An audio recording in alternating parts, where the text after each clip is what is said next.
çiğdim başına.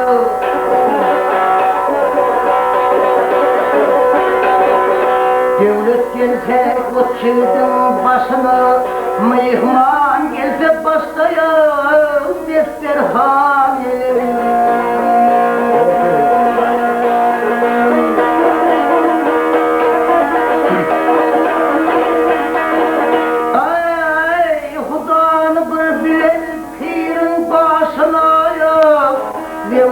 Tevrat, İncil, hem Kur'an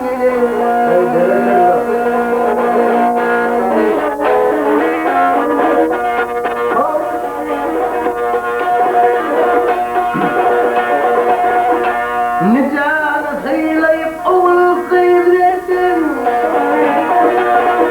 oğul kıyverdim, akıl huş kalamaz verir verirdim.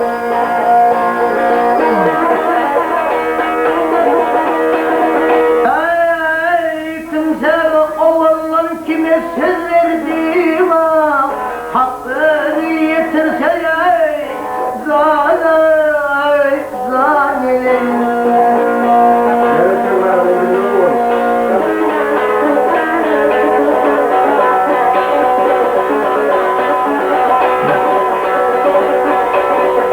Hak bilmeli hakkın eden işine,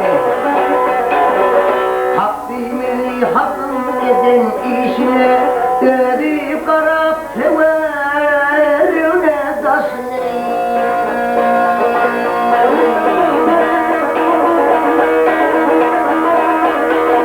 Ay seher ağlap duran merdin karşına ya, Şah merdan atlıya bir merdan gelir.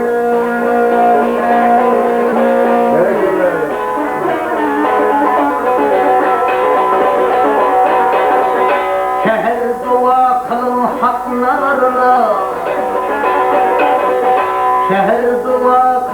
hak nazarına, Huda rahmet mezar el diyarını.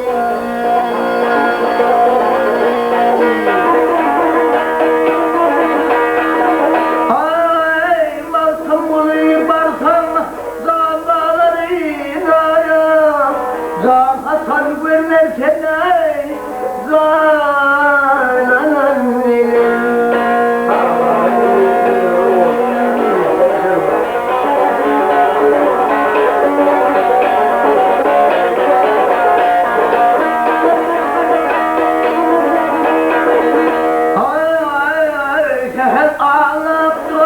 Merdin başına ya, Şah merdan atlıya bir merdan